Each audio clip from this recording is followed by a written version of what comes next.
మరణం అంటే ఏమిటి అనేటువంటి ఒక చక్కని సందేశాన్ని మనం బైబిల్లో నుంచి నేర్చుకుందాం. మరణం అంటే ఏమిటి? ప్రియమైన దేవుని పిల్లరా, మరణం అంటే ప్రపంచంలో ఉన్నటువంటి మనుషులకి ఎవరికి కూడా తెలియని విషయం. అంటే మరణం అంటే ఏంటి అసలు అనేది ప్రపంచంలో మరణాన్ని గురించి సామాన్యుల నుంచి శాస్త్రవేత్తల వరకు ప్రతి ఒక్కరూ ఎన్నో పరిశోధనలు చేసి అసలు మరణం ఏంటి, మరణం మనిషికి ఎందుకు వస్తుంది, మరణించిన తర్వాత మనిషి ఎక్కడికి వెళ్తున్నాడు అనేటువంటి ఎన్నో పరిశోధనలు మేధావులు అనబడుతున్నటువంటి వారు చేశారు. కానీ మరణాన్ని గురించి ఎవ్వరికి ఇప్పటి వరకు సరైన అవగాహన లేదు.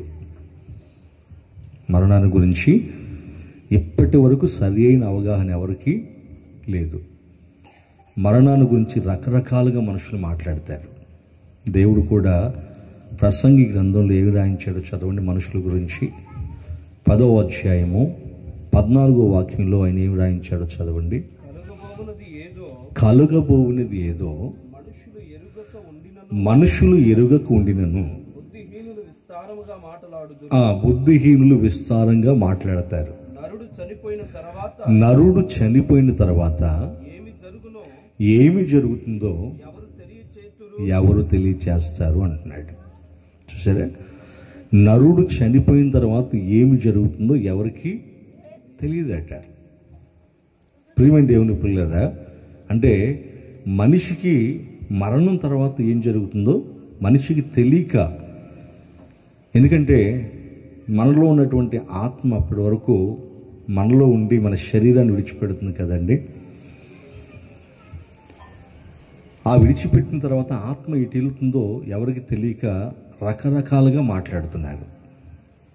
ప్రియమైన దేవుని పిల్లరా, నరుడు చనిపోయిన తర్వాత ఏం జరుగుతుందో మనిషికి ఎవరికి తెలియదట.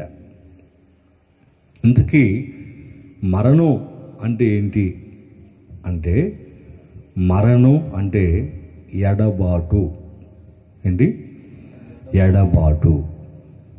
దేని నుంచి దేనికి ఎడబాటు అని అంటే, శరీరం నుంచి ఆత్మకు ఎడబాటు. దీన్ని మరణం అన్నాం. ఈ మరణం 2 రకాలుగా ఉంటుంది. ఎన్ని రకాలుగా? 2 రకాలుగా ఉంటుంది. ఒకటి భౌతిక మరణం, అంటే శరీర సంబంధమైన మరణం. రెండవది ఆత్మ సంబంధమైన మరణం. శరీర సంబంధమైన మరణం అంటే మనలోని ఆత్మ శరీరాన్ని విడిచిపెట్టడం, అంటే శరీరానికి దూరం అయిపోవడం. మనలోని ఆత్మ శరీరానికి దూరం అయిపోవటం అంటే శరీరాన్ని విడిచిపెట్టేయటం. దీన్నే శారీరక మరణం అన్నారు. ఈ మరణం ఈ భూమి మీద పుట్టిన ప్రతి ఒక్కరికి వస్తుంది. ఇది శరీర మరణం అనేది భూమి మీద పుట్టిన ప్రతి ఒక్కరికి, చిన్నలైనా యవనస్తులైనా, మగవాళ్ళైనా ఆడవాళ్ళైనా ముసలివాళ్ళైనా ప్రతి ఒక్కరికి శరీర సంబంధమైన మరణం వస్తుంది. ఇది ప్రతి ఒక్కరికి. ఇది యేసు ప్రభు వారు కూడా శరీర సంబంధమైన మరణం కలిగింది. ఆయన కూడా సిలువ వేసి చంపేశారు కదండి. ఈ మరణం అనేది అందరికీ ప్రాప్తిస్తుంది. ఎందుకంటే మరణ శాసనాన్ని రాసింది ఎవరు? దేవుడు. మనిషికి మరణ శాసనాన్ని రాసిన దేవుడు కాబట్టి ఈ మరణం నుంచి ఎవరు తప్పించుకోలేరు. ప్రతి ఒక్కరూ కూడా ఈ మరణం అనుభవించాల్సిందే. మరణము చూడక బ్రతికే నరుడు ఎవరు అని దేవుని వాక్యం సెలవిస్తుంది కదా. ప్రతి ఒక్కరూ చనిపోవాల్సిందే. అయితే రెండవ మరణం ఉంది చూసారా. రెండవ మరణం అంటే ఆత్మ దేవుని నుంచి వేరైపోవటం. ఏంటి? ఆత్మ దేవుని నుంచి వేరైపోవటం. మొదటి మరణం ఆత్మ శరీరం నుంచి వేరవటం, ఇది శరీర మరణం లేదా భౌతిక మరణం అంటారు. ఇదే ఆత్మ చనిపోయిన తర్వాత దేవుడి నుంచి వేరై నరకానికి వెళ్ళిపోవడం, ఇది రెండవ మరణం. ఈ రెండవ మరణం అందరికీ రాదు. జాగ్రత్తగా వినండి, ఈ రెండవ మరణం అందరికీ రాదు. మరి ఎవరికి వస్తుంది అంటే, యేసు ప్రభు యందు విశ్వాసం ఉంచి చనిపోయిన వారికి అసలు ఈ మరణం రాదు. అంటే రెండవ మరణం మీద అధికారం, రెండవ మరణానికి వాళ్ళ మీద అధికారం లేదు. మరి రెండవ మరణం ఎవరికి వస్తుందంటే, క్రీస్తుని ఎరగకుండా చనిపోయిన వారికి ఈ రెండవ మరణం కూడా వస్తుంది. రెండు మరణాల గురించి చెప్పాను. ఒకటి శరీర మరణం. శరీర మరణం అంటే ఆత్మ శరీరాన్ని విడిచిపెట్టి వెళ్ళిపోవటం, ఇది శరీర మరణం, మొదటి మరణం. రెండవ మరణం ఆత్మ దేవుడి నుంచి వేరైపోయి నరకానికి వెళ్ళిపోవటం. ఇది అందరికి వస్తుందా, కొందరికి వస్తుందా? ఆ కొందరు ఎవరంటే క్రీస్తుని ఎరగకుండా చనిపోయిన వాళ్ళు. క్రీస్తుని ఎరిగి చనిపోయినటువంటి వాళ్ళు నిత్య జీవంలోకి వెళ్ళిపోతారు. క్రీస్తుని ఎరగకుండా చనిపోయిన వాళ్ళు నిత్య నరకానికి. ఇదే రెండవ మరణం. దానికి ఉదాహరణగా మనం ధనవంతుడు లాజరు చరిత్ర తీసుకోవచ్చు. ధనవంతుడైన వాడు రెండు మరణాలు పొందుకున్నాడు. ఒకటి శరీర సంబంధమైన మరణాన్ని పొందుకున్నాడు, రెండవది ఆత్మ సంబంధమైన మరణాన్ని కూడా. అంటే చనిపోయిన తర్వాత తన ఆత్మ పాతాళంలో వేదన పొందే స్థలానికి వెళ్ళి అక్కడి నుంచి ఏం చేస్తున్నాడు? కేకలు పెడుతున్నాడు, నన్ను రక్షించండి, రక్షించండి, రక్షించండి. అలాగే పేదవాడైన లాజరు కూడా చనిపోయాడు కదండి. కానీ శరీర సంబంధమైన మరణాన్ని అనుభవించాడు, ఆత్మ సంబంధమైన మరణం ఆయన అనుభవించాడు. అంటే రెండవ మరణం ఆయన అనుభవించాడు. అంటే చనిపోగానే అతని ఆత్మని దేవదూతలు ఏం చేశారు? కొనిపోయారు. ఆయన కొనిపోయి అబ్రహాం దగ్గర ఆయన్ని నిలబెట్టారు. అబ్రహాం ఆయన హత్తుకున్నాడు. చూడండి, ఒకడు చనిపోయి వేదన పొందే స్థలానికి వెళ్ళాడు, ఒకడు చనిపోయి నెమ్మది పొందే స్థలానికి వెళ్ళారు. దీన్ని బట్టి మనకేమర్థం అవుతుంది? మనిషికి రెండు మరణాలు ఉన్నాయి. ఒక మరణం శరీర సంబంధమైనది అయితే రెండవది ఆత్మ సంబంధమైనది. శరీర సంబంధమైన మరణం అందరికీ ప్రాప్తిస్తుంది. ఆత్మ సంబంధమైన మరణం క్రీస్తుని ఎరగకుండా చనిపోయిన వారికి, లేదంటే క్రీస్తుని ఎరిగి దేవుని చిత్తం నెరవేర్చని వాళ్ళు ఉంటారు కదండి. క్రీస్తుని ఎరిగి కూడా, దేవుని నమ్ముకొని కూడా దేవునికి ఇష్టలుగా బ్రతకకుండా తమకిష్టం వచ్చినట్టు తాము బ్రతికి చనిపోతారు కదా, వాళ్ళకు కూడా రెండవ మరణం ఖచ్చితంగా ఉంటుంది. ఎందుకంటే మేము క్రీస్తుని ఎరిగి చనిపోయామని చెప్పేసి అనుకుంటే పొరపాటు. మళ్ళీ దేవుణ్ణి తెలుసుకొని మనం ఎలా బ్రతకాలి? దేవునికి ఇష్టలుగా బ్రతకాలి. అంటే దేవుడు చెప్పింది మనం చేయాలి. కాబట్టి నా ప్రియమైన దేవుని పిల్లరా, దీన్ని బట్టి మనం ఆలోచిస్తే మరణం అంటే ఏంటో మనకు అర్థమైపోయింది. మరణం అంటే ఎడబాటు. మరణం అంటే ఏంటి? ఎడబాటు. ఈ మరణం ఎన్ని రకాలు? రెండు రకాలు. ఒకటి శరీర సంబంధమైన మరణం, రెండవది ఆత్మ సంబంధమైన మరణం. అయితే మరణం అంటే ఎడబాటును మనకి అర్థమైంది. ఈ మరణాన్ని దేవుడు తన పిల్లల విషయంలో ఈ మరణాన్ని గురించి ఏం చెప్పాడు? ఈ మరణాన్ని దేంతో పోల్చాడు? తన పిల్లల విషయంలో ఈ మరణాన్ని దేంతో పోల్చాడు అంటే, ఇప్పుడు చదవండి. తెస్సలోనికీయులకు రాసిన పత్రిక 4వ అధ్యాయము 13వ వాక్యం చదవండి. 4:13. సహోదరులారా, నిరీక్షణ లేని ఇతరుల వలె మీరు దుఃఖపడకుండా నిమిత్తము నిద్రించుచున్న వారిని గూర్చి, ఎవరిని గూర్చి? నిద్రించుచున్న వారిని గూర్చి అంటున్నాడు. అంటే తను నమ్ముకుని చనిపోయినటువంటి తన పిల్లల యొక్క చావుని దేంతో పోల్చాడు ఆయన? నిద్రతో. జాగ్రత్తగా వినాలి. నిద్రతో. ఆ మరణాన్ని, మరణం అంటే ఏంటని ఏం చెప్పాను? ఎడబాటు. అయితే తన పిల్లల యొక్క మరణాన్ని దేంతో పోల్చాడు దేవుడు? నిద్రతో పోల్చాడు. జాగ్రత్తగా వినండి, నిద్రతో పోల్చాడు. ఇప్పుడు చనిపోయిన వాడు తిరిగి లేస్తాడా? నిద్రపోతున్నవారు తిరిగి లేస్తాడా? బాగా చెప్పండి. ఎందుకంటే మనం కూడా నిద్రపోయి లేస్తున్నాం కాబట్టి చెబుతున్నాం కదండి. అదే చనిపోయిన వాడు, అతను కూడా కళ్ళు మూసుకొని ఉంటాడు. లేపండి, లేస్తాడా? నానా లే అంటే లేస్తాడా? లేవడు. అతను ఏం చేసినా, ఎలా పలకరించినా, అతను మీద పడి ఏడ్చినా ఇంక అతను లేవడిక. ఎందుకంటే ఇది మరణం. అంటే చనిపోయిన వాడికి ఎప్పటికీ లేవడు. అదే నిద్రపోతున్నవారు లేస్తారు. లేపితే బా లే అంటే లేస్తారు. అయితే తన పిల్లల విషయంలో ఆయన మరణాన్ని దేంతో పోల్చాడు?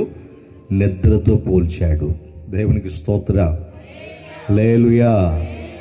ఒకసారి ఇలాగే యాయీరు కుమార్తె చనిపోతే, యూదుల అధికారి యాయీరు ఉన్నారు కదా, యాయీరు కుమార్తె చనిపోతే అక్కడికి యేసు ప్రభు వారు వస్తే అక్కడ ఉన్నటువంటి వాళ్ళందరూ కూడా రొమ్ములు బాదుకుంటూ ఏడుస్తున్నారు. అప్పుడు ప్రభు వాళ్ళని చూసి అన్నాడు, మీరు ఎందుకు ఇలా ఏడుస్తున్నారు? తాను నిద్రించుచున్నదే కానీ చనిపోలేదు అన్నాడు. ఏమన్నాడు? నిద్రించుచున్నది. ఎందుకంటే ఆయన లేపబోతున్నాడు కదా. మళ్ళా ఆయన యేసు ప్రభు వారు చనిపోయినటువంటి ఆయన లేపబోతున్నాడు కాబట్టి ఎవరిని లేపుతాం మనం? చనిపోయిన వాళ్ళ దగ్గరికి వెళ్ళి అని అంటావా? అన్నాం. అదే నిద్రపోతుంది వాళ్ళ దగ్గరికి వెళ్ళి లే లే బాబు లే అని చెప్పేసి అంట. ఇప్పుడు యేసు ప్రభు గారు వారు కూడా అలాగే అంటున్నాడు. ఎందుకు మీరు ఇలా ఏడుస్తున్నారు? ఆమె చనిపోలేదు, నిద్రిస్తుంది. నిద్రించుచున్నదే కానీ ఆమె చనిపోలేదు అని చెప్పాడు. అప్పుడు వాళ్ళంతా ఏం చేశారు? ఆమె చనిపోయినని వాళ్ళు ఎరిగి ఆయన్ని అపహాస్యం చేస్తున్నారట. దేంటి మన కాలం ముందే కదా చనిపోయింది, ఊపిరిపోయినప్పుడు మనం ఇక్కడే ఉన్నాం కదా, ఆయనేంటి చనిపోయిన అమ్మాయిని పట్టుకుని నిద్రపోతున్నాడు అంటున్నాడు, నిద్రపోతుంది అంటున్నాడు. ఎందుకంటే పెచ్చ అని యేసు ప్రభుని అక్కడ ఉన్నటువంటి వాళ్ళు, అప్పటి వరకు ఏడుస్తున్నటువంటి వాళ్ళు పిచ్చోడిగా చూశారు. ప్రియమైన దేవుని పిల్లరా, ఆయన ఎవరు? దేవుడు కదా. మన ఆయుష్ ఆయన చేతిలో ఉంది. ఆయన తలుచుకుంటే మనిషిని మృతికి పంపించగలడు, ఆ తర్వాత ఆయనే లేపగలడు. ఆయన తలుచుకుంటే మన ఆత్మని పాతాలను పంపించగలడు, మరలా పైకి తీసుకురాగలడు. ఆ సామర్థ్యం ఆయనకు ఉంది, ఆ శక్తి ఆయనకు ఉంది. ప్రియమైన దేవుని పిల్లరా, అప్పుడు వాళ్ళు అందరూ చూస్తుండగా ఆయన ఏం చేశాడంటే, ఆమె మీద చేయబెట్టి చిన్నదానా లే అన్నప్పుడు ఆమె కళ్ళు తెరిచింది కదా. అప్పుడు ఆమెను లేపి భోజనం పెట్టమన్నాడు. దేవునికి స్తోత్ర. హల్లెలూయా. అంటే లేపబోతున్నటువంటి యాయీరు కుమార్తెని ఏమన్నాడైనా? నిద్రించుచున్నది అన్నాడు. మీకు అర్థమవుతుందా? ఇక్కడ తెస్సలోనికీయులకు రాసిన పత్రికలో కూడా ఏమంటున్నాడు? నిద్రించుచున్న వారిని గూర్చి నీకు తెలియకుండుట నాకు ఇష్టం లేదు అంటే దీని అర్థం ఏంటి?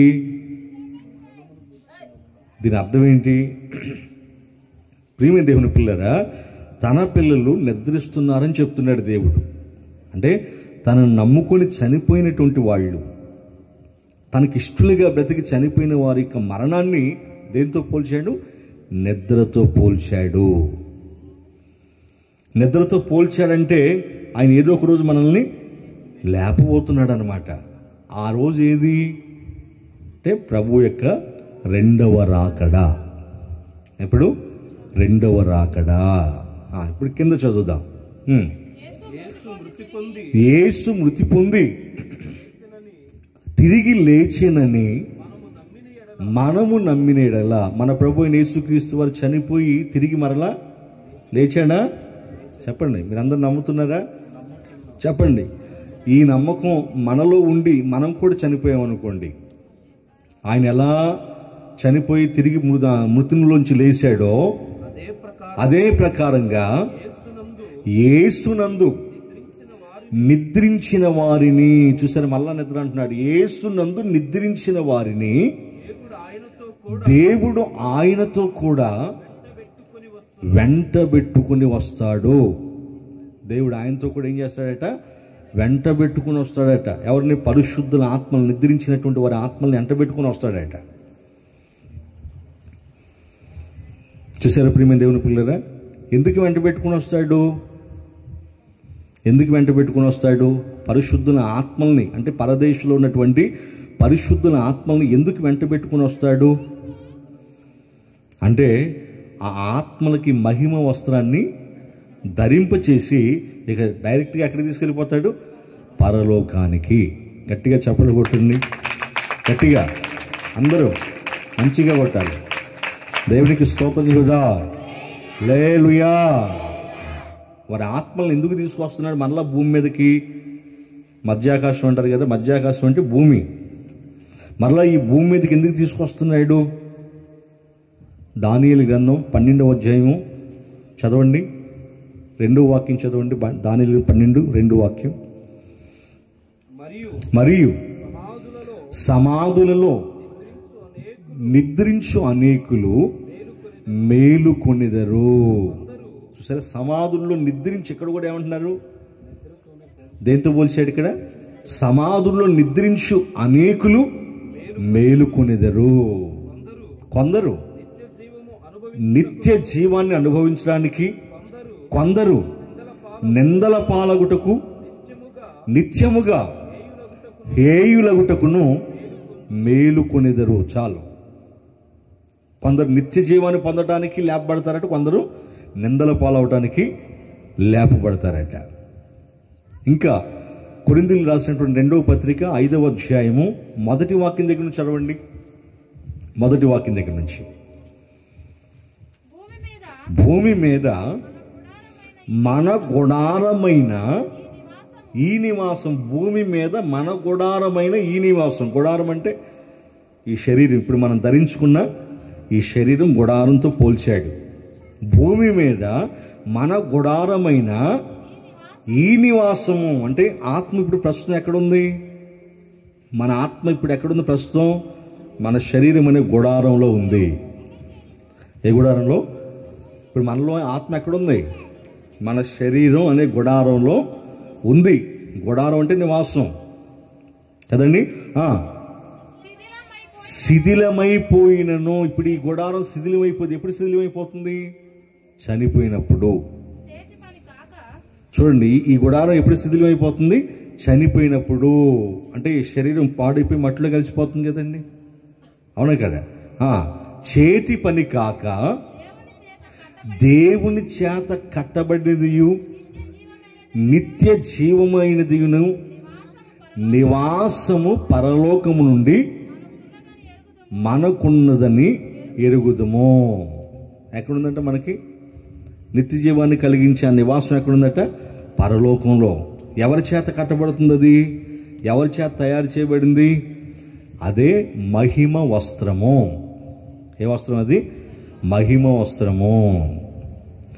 ఆ మహిమ వస్త్రాన్ని శిథిలమైనటువంటి ఈ గుడారం మీద ఆయన తొలగబోతున్నాడు. దేవునికి స్తోత్ర. ఆ మహిమ వస్త్రాన్ని శిథిలమైన ఈ గుడారం మీద తొడగబోతున్నాడు ఆయన. అప్పుడు మనం ఎలా మార్చబడతాం? మహిమాత్మగా మార్చబడతాం. ఇక మహిమ వస్త్రం ఎప్పుడైతే మనం ధరించామో ఇక మన చావు అనేది ఉండదు.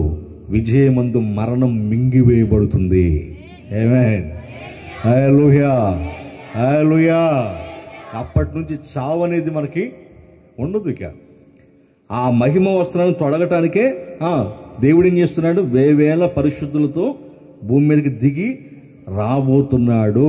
అందుకు రాబోతుంది. మళ్ళా పరిశుద్ధులు ఎందుకు వస్తున్నాడు భూమి మీదకని మనం ఆలోచిస్తే, మహిమ వస్త్రాలు తొడుక్కొని పరలోకానికి వెళ్ళిపోవడానికి, యుగ యుగాలకి ప్రభుతో నివసించడానికి. ఇప్పుడు చదవండి, తెస్సలోనికి రాసిన పత్రిక, తెస్సలోనికి రాసిన పత్రిక 4:13 నుంచి కింద చదవండి. మేము ప్రభువును మేము ప్రభువు మాటను బట్టి మీతో చెప్పునది ఏమనగా, ప్రభు రాకడ వరకు సజీవులమై నిలిచి ఉండి మనము నిద్రించిన వారి కంటే, మళ్ళా చూడండి ఏమంటున్నాడు, నిద్రించిన వారి కంటే, మనకంటే ముందుగా చనిపోయిన వారి కంటే. ఆయనకి మరణాన్ని దేంతో పోల్చాడు? ఆయన పిల్లల మరణాన్ని నిద్రతో పోల్చాడు. మనకంటే ముందుగా నిద్రించిన వారి కంటే, అంటే చనిపోయిన వారి కంటే ముందుగా ఆయన సన్నిధిని మనం చేరాం. ఆర్భాటముతోనూ ప్రధాన దూత శబ్దముతోనూ దేవుని బోరతో పరలోకము నుండి ప్రభు దిగి వస్తాడు. గట్టిగా చెప్పకూడదా? గట్టిగా గట్టిగా దేవునికి స్తోత్రం చెబుదా. హల్లెలూయా. ఎలా రాబోతున్నాడు ప్రభు మనకి? ప్రధాన దూత శబ్దముతో, ఆర్భాటంతో. ఎట్లా మరి అప్పుడు మనం మహిమ శరీరాలు ధరించుకుని పరలోకానికి వెళ్ళిపోతానంటే ఎలా ఉంటుంది అనుకుంటున్నారు? పెద్ద పండుగ, పెద్ద పండుగ. దైవజన్ లేసన్ గారు పాట రాశారు కదా, నీ మహిమను ధరించిన పరిశుద్ధులు నా కంటబడగానే, నీ మహిమను ధరించిన పరిశుద్ధులు నా కంటబడగానే, ఈ మౌదునో నేనే మౌదునో, ఈ మౌదునో నేనే మౌదునో. దేవునికి స్తోత్రం. ఆయన మహిమను ధరించిన పరిశుద్ధులు మనకు కంటబడతారు. ఫస్ట్ అంటే మనకంటే ముందు నిద్రించినటువంటి మన యొక్క పితరులు ఉన్నారు కదా, పరిశుద్ధులు. వారు మనకంటే ముందుగా ప్రభువుతో వచ్చి మహిమ శరీరాలని ధరించుకుంటారు. ఆ తర్వాత సజీవులమై నిలిచి ఉండి మనం మహిమ వస్త్రాన్ని ధరించుకుంటాము. అప్పుడు వాళ్ళతో కలిసి మనందరం ఏకంగా ప్రభుతో కొనిపోబడతాము. ఆర్భాటముతో, ప్రధాన దూత శబ్దముతో, దేవుని బోరతో పరలోకం నుంచి ప్రభు దిగి వస్తాడంటే ఆర్భాటంతో, అంటే పెద్ద మేళతాళాలతో వస్తాడనమాట. మనం చనిపోయినప్పుడు తీసుకెళ్తాం కదా మేళతాళం, అదేం సరిపోతుంది? పెద్దది ఆర్భాటం, ఆర్భాటంతో తీసుకెళ్ళిపోతాడు ఆయన. ఇంకా క్రీస్తు నందుండి మృతులైన వారు, చూడండి, క్రీస్తు నందుండి మృతులైన వారు మొదట లేస్తారు. ఎక్కడి నుంచి లేస్తారు? సమాధుల్లో నుంచి లేస్తారు. అప్పుడు లేస్తారు సమాధుల్లో నుంచి. ఎలా లేస్తారు? మహిమ శరీరాలతో లేస్తారు. ఆ మీదట సజీవులమై నిలిచి ఉండు మనము వారితో కూడా ఏకముగా ప్రభువుని ఎదుర్కొనుటకు ఆకాశ మండలమునకు మేఘముల మీద కొనిపోబడుదుము. దేని మీద కొనిపోబడతాం మనం? మేఘముల మీద. మన ప్రభు అయిన యేసుక్రీస్తు వారు ఎలా కొనిపోబడ్డారు? మేఘాల మీద కొనిపోబడ్డారు. ఆయన చనిపోయి పునరుద్ధానుడై లేచిన తర్వాత శిష్యులందరూ చూస్తుండగానే మేఘాల మీద ఏం చేశాడు? ఆయన కొనిపోబడ్డాడు. ఇప్పుడు అవే మేఘాలు సేమ్ మనల్ని కూడా మనం తీసుకెళ్ళటానికి రాబోతున్నారు, రెడీగా ఉన్నాయి. చూడండి ఆకాశంలో మేఘాలు చక్కగా.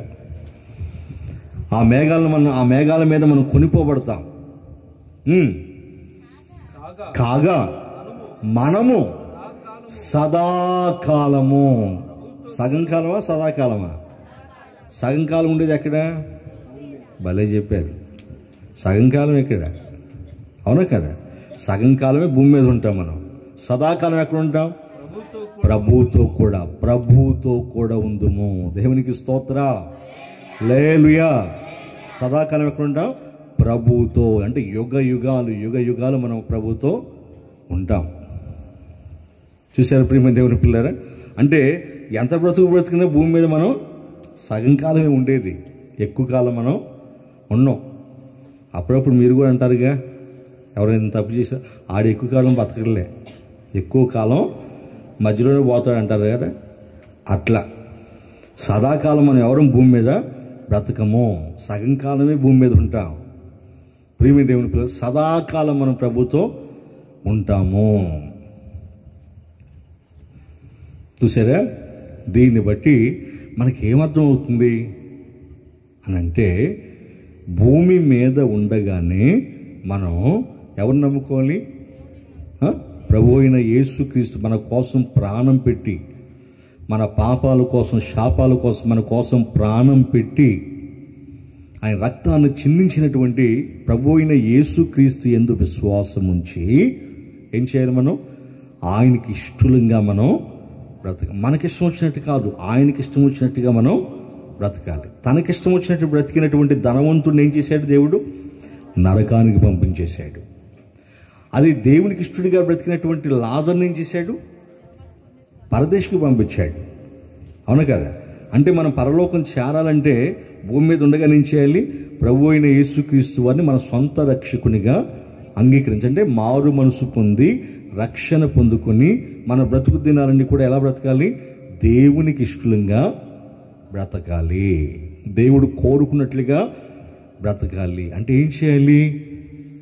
కుటుంబంలో ఉన్నవారికి, సంఘంలో ఉన్నవారికి, సమాజంలో ఉన్నవారికి ఏం చేయాలి? మనం మేలు చేయాలి. ఏం చేయాలి? మేలు చేసేవారుగా కుటుంబంలో ఉన్న వారికి మేలు చేయాలి, సంఘంలో ఉన్న వాళ్ళకి మేలు చేయాలి, సమాజంలో ఉన్న వాళ్ళకి మేలు చేయాలి, మంచి పనులు చేయాలి. ఎవరిని మన మాటలతో, మన చేష్టలతో ఎవరిని బాధ పెట్టకూడదు, మన ప్రవర్తనతో ఎవరిని బాధ పెట్టకూడదు. ఒకవేళ మనుషులు మనల్ని నష్టపరిచినా, మనుషులు మనం కీడు చేసిన మనం మాత్రం వాళ్ళకి మేలే చేయాలి.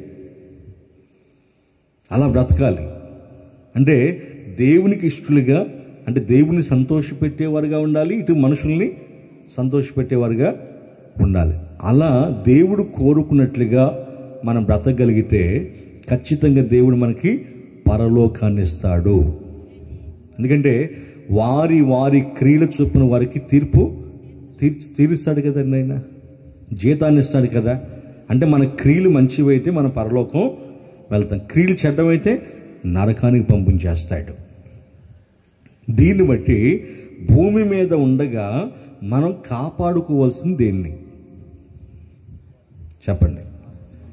దేన్ని కాపాడుకోవాలి? ఆత్మను కాపాడుకోవాలి. మరి మనం దేన్ని కాపాడుకుంటున్నాం? శరీరాన్ని కాపాడుకుంటున్నాం. దేనికోసం కష్టపడుతున్నాం? ఆత్మను కాపాడుకునేదానికి కష్టపడుతున్నావా? శరీరాన్ని కాపాడుకునేదానికి కష్టపడుతున్నావా? శరీరాన్ని కాపాడుకునేదానికి కష్టపడుతున్నాం. దేవుని వాక్యం ఏం చెబుతుంది? శరీరం కేవలం నిష్ప్రయోజనం, ఆత్మయే జీవింపచేయుచున్నది. దేవునికి స్తోత్ర, హల్లెలూయా. ఈ శరీరాన్ని జీవింపచేసేది ఏంటి? ఆత్మ. ఈ ఆత్మకు చావు లేదు, శరీరానికి చావు ఉంది. కాబట్టి భూమి మీద ఉండగా మనం కాపాడుకోవాల్సింది దేన్ని అని అంటే ఆత్మని కాపాడుకోవాలి. మనం ఏం చేస్తున్నాం? శరీరాన్ని కాపాడుకుంటున్నాం. మనకు ఊహ తెలిసిన దగ్గర నుంచి మనం చనిపోయేంత వరకు దేనికోసం ఆలోచిస్తాం చెప్పండి? దేనికోసం ఆలోచిస్తాం? ఆత్మ కోసం ఎవరైనా ఆలోచిస్తారా? ఆత్మ కోసం ఎవరైనా ఆలోచిస్తే ఖచ్చితంగా వాళ్ళు మారు మనసు పొంది బాప్తిజం తీసుకొని దేవునికి ఇష్టలుగా బ్రతుకుతారు. ఆత్మ కోసం ఆలోచించేవాళ్ళు ఖచ్చితంగా వాళ్ళు మార్పు చెందుతారు. ఇక అంతే, ఇక రెండో మాట ఉండదు. ఇక మార్పు చెంది దేవునికి ఇష్టలుగా బ్రతుకుతారు, ఆత్మను కాపాడుకునేవాళ్ళు. కానీ శరీరాన్ని కాపాడుకునే వాళ్ళు ఏం చేస్తారు? శరీరాన్ని కాపాడుకుని ఏం చేస్తారు? శరీరం కోసమే ఆలోచిస్తారు. వాళ్ళకి దేవునితో పని లేదు. వాళ్ళు ఎంతసేపటి దేనికోసం ఆలోచిస్తారంటే, యేసు ప్రభువు చెప్పారు కదా, ఏమి తిందుమా, ఏమి త్రాగుదుమా, ఏందని. దేనికోసం అన్ని తినేది, తాగేది, కట్టుకునేది దేనికోసం? శరీరం కోసం. దీనికోసం ఆలోచిస్తారు. ఇది శరీరాన్ని ప్రేమించి శరీరాన్ని కాపాడుకునేవాళ్ళు ఈ శరీరం కోసం ఆలోచిస్తాడు. సరే, అహర్నిశలు ఈ శరీరం కోసం ఆలోచిస్తున్నాం కదా. పిల్లలే పనికి వెళ్ళలేదనుకోండి, వెళ్ళకపోతే ఎలా బ్రతుకుతావురా అంటారు కదండి. అక్కడ కూడా ఏమంటారు? ఎలా బ్రతుకుతావురా అంటాడు. ప్రియమైన దేవుని పిల్లరా, అంటే ఎవరు చూసిన దేనికోసం ఆలోచిస్తున్నారు? శరీరం కోసం ఆలోచిస్తున్నారు. ఈ శరీరం కోసం ఆలోచించి ఈ శరీరం కోసం రాత్రి పగలు మనిషి ఎంత కష్టపడుతున్నాడు చెప్పండి. అమ్మో, భయంకరమైన కష్టం అండి. భయంకరమైన నిందలు అనుభవిస్తాడు, భయంకరమైన బాధ అనుభవిస్తాడు, భయంకరంగా చెమటోడుస్తాడు. ఎంత కష్టపడతాడంటే రాత్రి పగలు చూస్తున్నారు కదా ఈరోజు మనుషులు ఎంత కష్టపడుతున్నారు. అవునగా చెప్పండి, మనుషులు ఎంత కష్టపడుతున్నారు మీరు చూస్తున్నారు కదా. ఒకటప్పుడు పనులు చేయలేకపోతున్నారు, అలసిపోతున్నారు, సొమ్మసిలి పొలాల్లో పడిపోతూ ఉంటారు చూడండి. వాస్తవంగా చెప్పండి, పనులు చేయలేకపోతున్నారు. ఎందుకయ్యా పనులు చేస్తున్నామంటే శరీరాన్ని పోషించుకోవాలి కదండి, నా పిల్లల్ని పోషించుకోవాలి కదండి. అలాగని పని చేయకూడదని కాదు దేవుడు చెప్పింది, పని చేయకూడదని కాదు. శరీరం కోసం అహర్నిశలు ఆలోచిస్తూ దానికోసం ఎలా కష్టపడుతున్నావో అంతకంటే కూడా ఎక్కువగా ఆలోచించాల్సింది దేని గురించి? ఆత్మ కోసం ఆలోచించాలి. ఎందుకంటే నీ శరీరం కోసం అహర్నిశలు కష్టపడినా, రాత్రి పగలు కష్టపడినా, జీవితాంతం కష్టపడినా ఈ శరీరం నీకు దక్కుతుందా? అది చెప్పండి, నాకు దక్కుతుందా? లేదండి నేను 100 సంవత్సరాలు బ్రతుకుతానో చేతులు ఎత్తండి. పోనీ నేను 1000 సంవత్సరాలు బ్రతుకుతానో చేతులు ఎత్తండి. 1000 సంవత్సరాలు. మొదటి మనంలో అయినటువంటి ఆదామావులు కూడా బతకలే 1000 సంవత్సరాలు. అవునా కదా ప్రియమైన దేవుని పిల్లరా? ఆ విధంగా ఈ శరీరం కోసం ఇంత కష్టపడుతున్నాం కదా, మనం ఈ శరీరం మనకు దక్కుతుందంటే ఎవరికి ఈ శరీరం దక్కదు. మరి దక్కని ఈ శరీరం కోసం ఎంత కష్టపడుతున్నాం. ఈ శరీరం మనకు దక్కదని తెలిసి కూడా మనం కష్టపడుతున్నాం కదా. ప్రియమైన దేవుని పిల్లలు ఒక్కసారి ఆలోచించండి. దీనికోసం అంటే దక్కని శరీరం కోసమే, మట్టిలో కలిసిపోయి నశించిపోయి ఈ శరీరం కోసం ఇంత ఆలోచిస్తున్నావే, ఈ శరీరం కోసం ఇంత కష్టపడుతున్నావే, నీ ఆత్మ కోసం కూడా అలా ఆలోచించాలి కదా. అందుకే దేవుడు మనిషి కోసం పరితపిస్తున్నాడు. నిష్ప్రయోజనమైన శరీరం కోసం నువ్వు ఆలోచిస్తున్నావా? నిష్ప్రయోజనమైన శరీరం కోసం బ్రతుకుతున్నావని దేవుడు బాధపడిపోతున్నాడు. అందుకే శరీరం నిష్ప్రయోజనం, ఆత్మయే జీవింప చేయుచున్నది అన్నాడు. అంటే మనం కాపాడుకోవాల్సింది ఏం చెప్పండి? ఆత్మను కాపాడుకోవాలి. ఆ ఆత్మను కాపాడుకోవాలంటే ఏం చేయాలి? మారు మనసు పొంది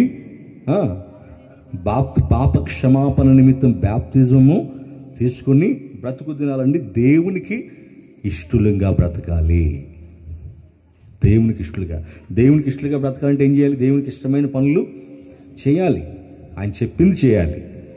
చేస్తే అప్పుడు ఆయన సంతోషిస్తాడు. కాబట్టి ఆ విధంగా మనం ఏదో ఒక రోజున ఈ భూమిని విడిచిపెడతాం కదండి. ఎప్పుడైతే మనం భూమిని విడిచిపెట్టామో వెంటనే దూతల్ని మన కోసం పంపిస్తాడు. దేవునికి స్తోత్ర. ఆయన మాట వినకుండా చనిపోయాం అనుకోండి, దూతలు గారు ఎవరు వస్తారు? మీకు తెలుసుగా, ఎప్పుడు మీ దగ్గరకు వస్తూ ఉంటాయి కదా. అవునా కాదు?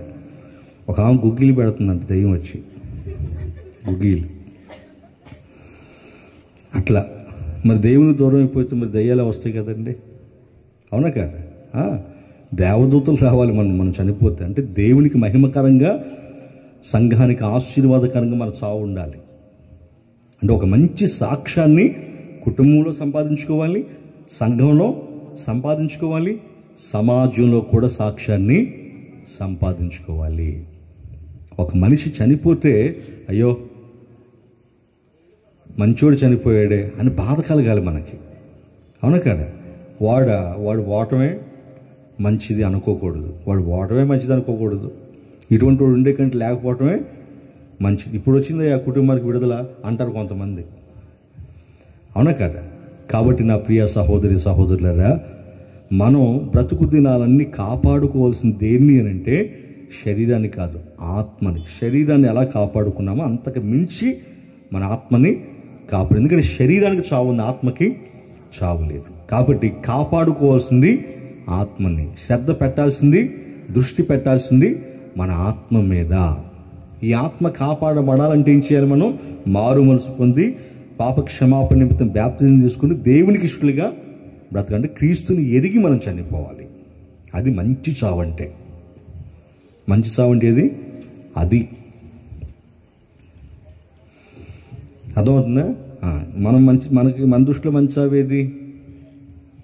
చాకిరీ చేయించుకోకుండా చనిపోతే మంచి చావు అంటారండి. ఎవరు చెప్పారమ్మా? అంటే చాకిరీ చేయించుకుని చచ్చిపోతే చెడ్డ సావు అది? చెప్పండి. చాకిరీ చేయించుకుని చచ్చిపోతేనే చెడ్డ సావా? చాకిరీ చేయించుకోకుండా చనిపోతే మంచి సావా? తప్పు కదా అది. మంచి సావు అంటే బ్రతికుండగానే మారు మనసు పొంది రక్షణ పొందుకొని దేవునికి ఇష్టలుగా బ్రతికి సంఘంలో, సమాజంలో, కుటుంబంలో ఒక మంచి సాక్ష్యాన్ని సంపాదించుకోవాలి. అనేకులకు మేలు చేసే వరంగా ఉండాలి. ఆ విధంగా ఒక మంచి సాక్ష్యాన్ని సంపాదించుకొని మంచి చావు మనం పొందాలి. కాబట్టి మరణం అంటే ఏంటో మనకి అర్థం. మరణం అంటే ఏంటి? ఎడబాటు. మరణాన్ని దేవుడు దేంతో పోల్చాడు? తన పిల్లల మరణాన్ని దేంతో పోల్చాడు? నిద్రతో పోల్చాడు. అంటే నిద్రతో పోల్చాడంటే ఏదో ఒక రోజు మనల్ని ఆయన ఎప్పుడు లేపబోతున్నాడు? ఆయన రెండవ రాకడలో మనల్ని లేపబోతున్నాడు. అంటే దీన్ని బట్టి శ్రీని గారిని కూడా, ఆయన శరీరాన్ని కూడా ఆయన లేపబోతున్నాడా? చెప్పండి. ఆ తర్వాత మనం కూడా చనిపోతే మన శరీరాలను కూడా వాళ్ళతో పాటు లేపుతాడు కదండి. ఇదిగో ఈ నిరీక్షనే మనల్ని ధైర్యపరుస్తుంది. హల్లెలూయా. అంటే ఇప్పుడు నిద్రపోయేవాడిని చూసి మనం మీద పడి ఆడడం కదండి. చనిపోయిన వారిని చూసి ఏడుస్తాం. ఎందుకంటే చనిపోయిన వాడికి లేవడు కాబట్టి. నిద్రపోయే వాళ్ళని చూసి ఏడవం కదా. ఇప్పుడు శ్రీని గారు ప్రభువునందు నిద్రించారు. అర్థమైంది మీకు? ఆ నిద్రిస్తున్నాడంటే అర్థం ఏంటి? మళ్ళా లేపబడతాడనేగా, అవునా కదా? కాబట్టి ఆయన ఆత్మ స్వర్గానికి వెళ్ళినందుకు మనం ఏం చేయాలి? సంతోషించాలి కానీ సంతాపపడకూడదు. కానీ మనోళ్ళు ఎవరైనా చనిపోతే ఏం రాస్తారు పేపర్లో? పలానా వారు చనిపోయి స్వర్గస్థులు ఎందుకు చింతపడుతున్నాం అంటారు. అసలు స్వర్గానికి వెళ్ళినందుకు సంతోషించాలి కదండి. చింతపట్టం దేనికి? అవునా కదా? చింతపట్టం దేనికి చెప్పండి? అసలు మనం భూమి మీద నానా బాధలు అనుభవించేది స్వర్గం చేరుకోవడానికి కదా. అవునాగా చెప్పండి. నానా బాధలు అనుభవించేది, నానా కష్టాలు అనుభవించేది స్వర్గాన్ని చేరుకోవడానికి. ఆ స్వర్గం చేరుకున్నప్పుడు మనం సంతోషించేది చింతపట్టం దేనికి? అది ప్రభువునందు శ్రీని గారు నిద్రించారు. ప్రభువున్న ఆ పరదేశులు ఆయన ఉన్నారు. మళ్ళా ఒకరోజు ఆయన మనందరం చూడబోతున్నాం.